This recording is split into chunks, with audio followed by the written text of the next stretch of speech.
नमस्कार, मैं हूं संगीता राय। पूर्वांचल एक्सप्रेस न्यूज के इस वेब पोर्टल में आपका स्वागत है। आइए देखते हैं हमारे संवाददाता राम सकल यादव की यह विशेष रिपोर्ट।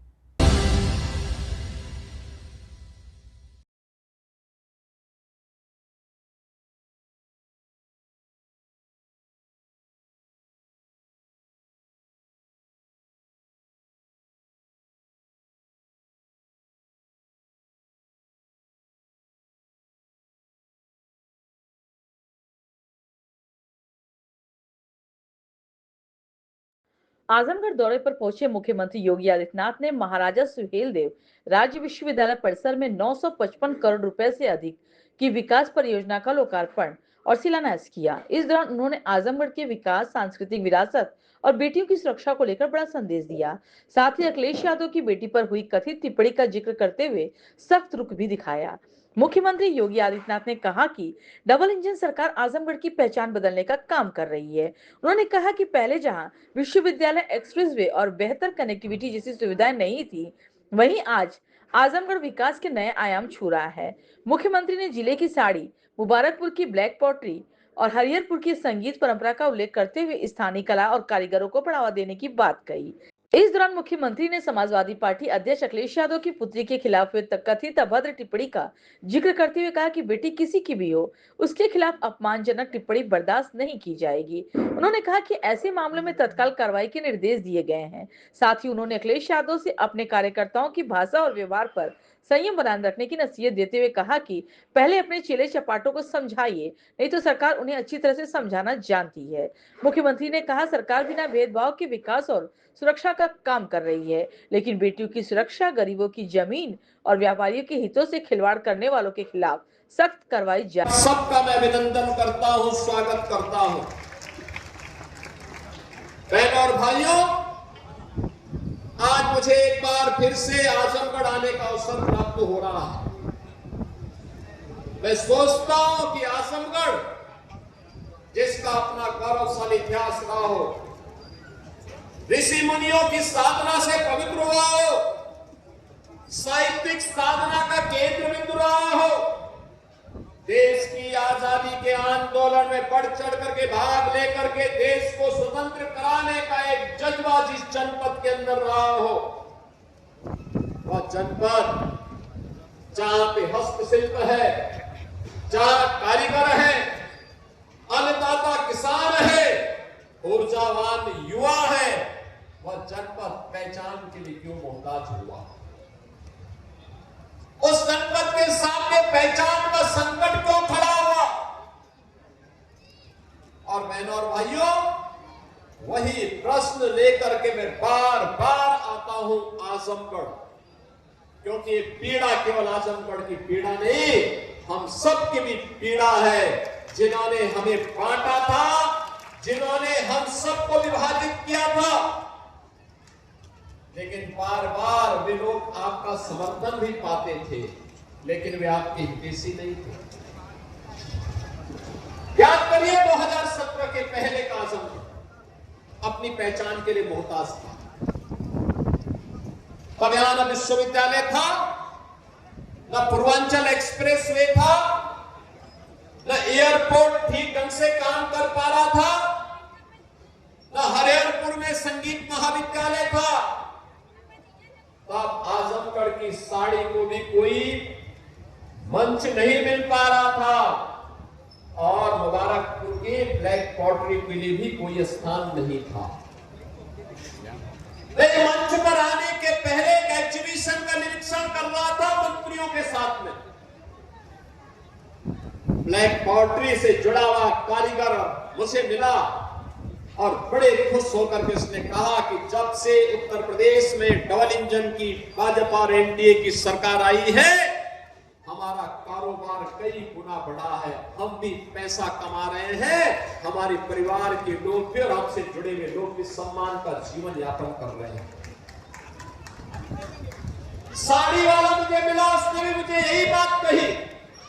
अन्नदाता किसान मिले तो वे भी मुझे यही बात कहे।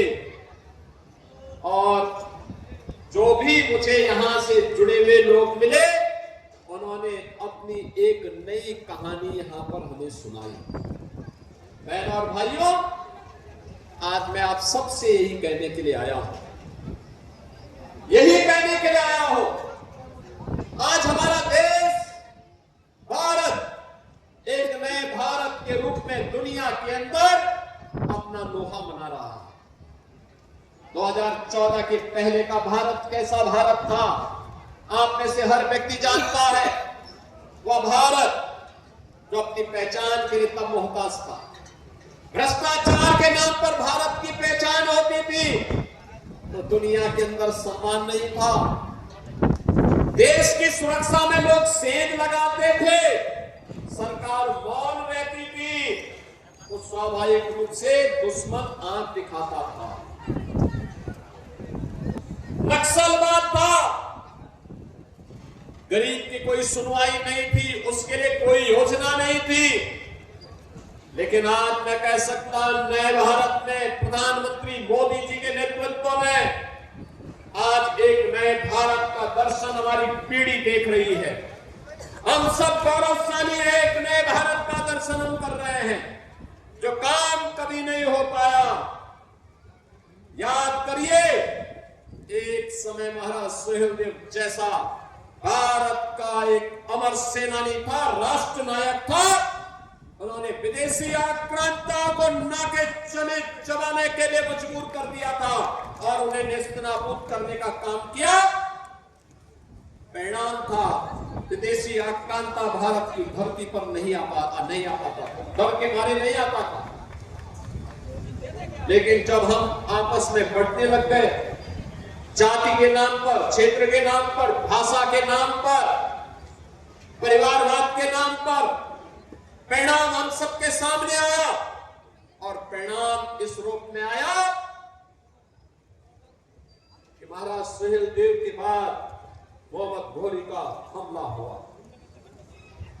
महाराजा पृथ्वीराज चौहान ने एक बार नहीं 17 बार उस कायर आक्रांता को परास्त किया। वो हर बार माफी मांगता था, लेकिन एक बार चूक हुई, धोखे से पृथ्वीराज चौहान को उसने बंधक बना दिया, कैद कर दिया, अपने साथ लेकर के गया और फिर उसने जो व्यवहार महाराज पृथ्वीराज चौहान के साथ किया, ये इतिहास हम सबके सामने है। हम वही गलती बार बार करते रहे जिस गलती का प्रमार्जन 1000 वर्ष पहले महाराज सुहेलदेव ने किया था। उसके बाद की पीढ़ी उनसे प्रेरणा नहीं ले पाई। क्या होता था, बहराइच की चर्चा हुई, महाराज सुहेलदेव के नाम पर कोई आयोजन नहीं, आयोजन वहां पर आक्रांता सालार मसूद के नाम पर होता था, काशी मियां के नाम पर होता था। हम लोगों ने कहा कि काशी के नाम पर नहीं, महाराज सुहेलदेव के नाम पर आयोजन होने चाहिए। किसी विदेशी आक्रांता को सम्मान नहीं मिलना चाहिए। एक गुलामी का प्रतीक है और स्वतंत्र भारत, नया भारत गुलामी की किसी भी चिन्ह को, गुलामी के किसी भी प्रतीक को स्वीकार नहीं करेगा। आज परिणाम है, आप बहराइच में जाएंगे, अब वहां पर महाराज सुहेलदेव का भव्य स्मारक बन गया, पहचान के साथ, गौरव के साथ आगे बढ़ रहा है। और इसीलिए जब हमारी सरकार को आजमगढ़ में विश्वविद्यालय बनाने की बात आई, यहाँ के लोग मेरे पास आए थे, मैंने कहा विश्वविद्यालय बनेगा। अब विश्वविद्यालय किस नाम से बनेगा, ये भी बात आई। मैं धन्यवाद दूंगा यहाँ के जनप्रतिनिधियों को और प्रधानमंत्री मोदी जी को। मोदी जी ने कहा, देखो 1000 साल पहले महाराज सुहेलदेव ने अपने शौर्य पराक्रम से एक विदेशी आक्रांता को पूरी तरह नेस्तनाबूद किया था। आजमगढ़ में अगर महाराज सुहेलदेव के नाम पर विश्वविद्यालय होगा तो अच्छा होगा। और मुझे अच्छा लगा आज यहाँ पे महाराज सुहेलदेव जी के नाम पे इतना भव्य विश्वविद्यालय है, तो उनके स्वारोही प्रतिमा भी लगेगी, भव्य प्रतिमा का स्थापना होगी। बहनों और भाइयों, आप कहीं भी जाएंगे, महाराज सुहेलदेव के नाम पर आपकी पहचान बनेगी, गौरव की अनुभूति होगी। आजमगढ़ में आज अपना एयरपोर्ट है,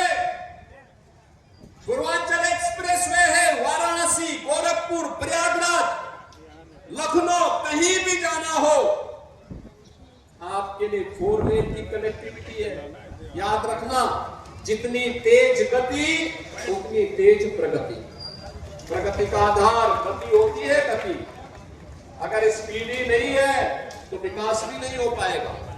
और यही स्थिति आज आप सबके लिए भी है, आजमगढ़ की प्रगति के लिए। आज ब्लैक लॉटरी को एक प्लेटफॉर्म मिला है वन डिस्ट्रिक्ट वन प्रोडक्ट के माध्यम से।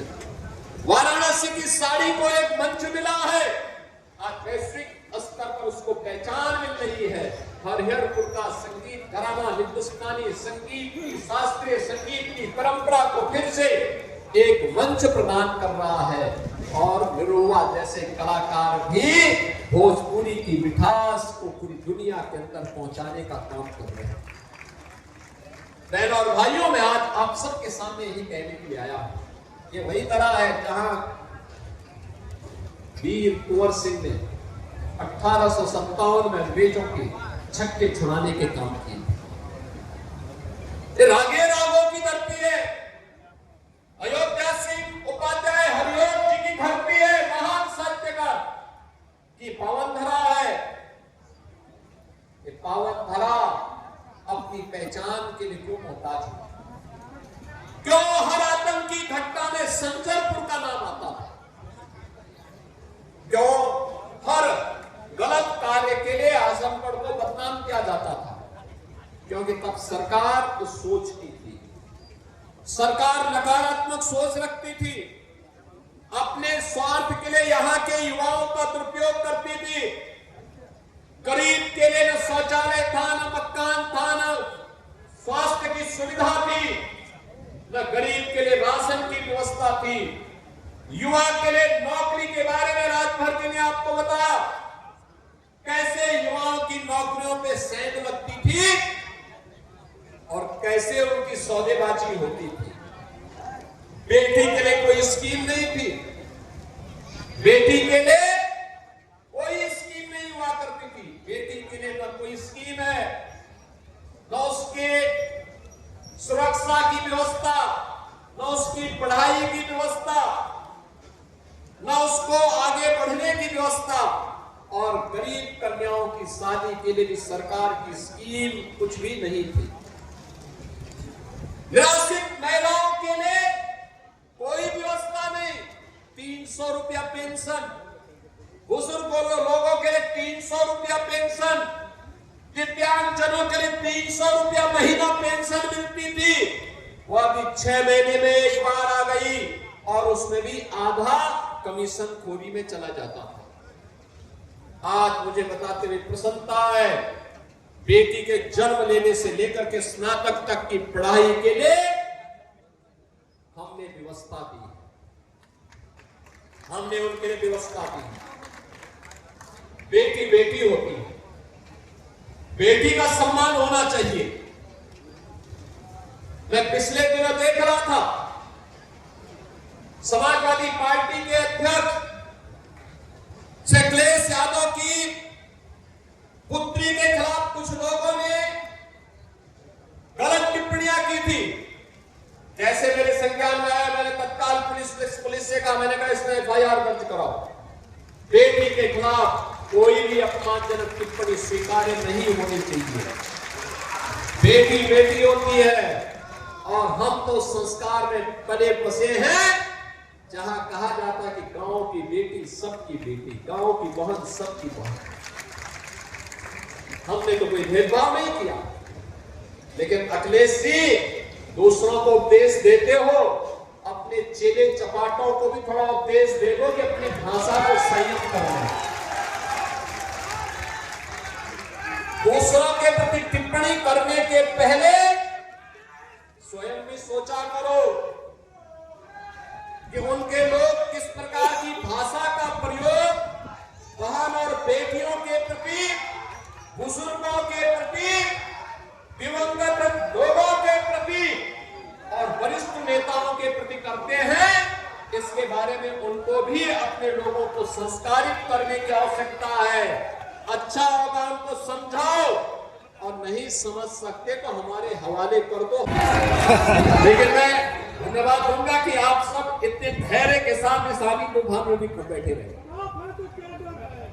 क्योंकि मुझे एक बार लगा जब बहुत तेज आंधी तूफान आई तो मुझे लगा कि ऐसा ना हो कि हम मंच के लोग ही बैठे रहे और सामने वाले भाग जाए, लेकिन आपने धैर्य से काम लिया। एक सेना अडिग है तो सेनापति भी मजबूती के साथ लड़ेगा, मजबूती के साथ इस लड़ाई को आगे बढ़ाएगा। आजमगढ़ वासियों, मैं इसके लिए आप सबको हृदय से धन्यवाद देता हूं। 1000 करोड़ रुपए की इन परियोजनाओं के लिए इन दोनों विधानसभा क्षेत्र के सभी बंधु बांधवों को, सभी नागरिकों को हृदय से बधाई और मंगल में शुभकामनाएं व्यक्त करते हुए अपनी वाणी को विराम देता हूं।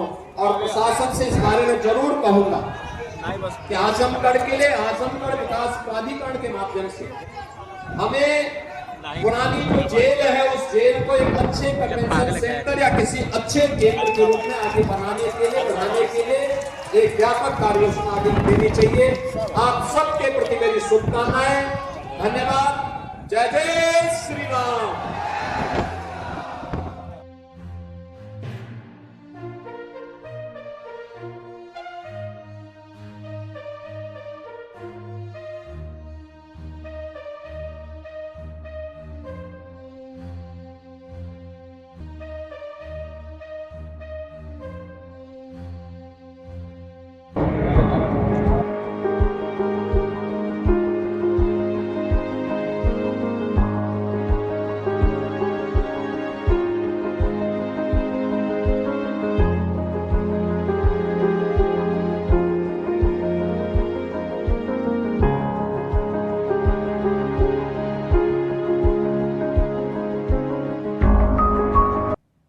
अगर आपको हमारी खबर पसंद आई हो तो हमारे चैनल को लाइक, सब्सक्राइब और शेयर जरूर करिए।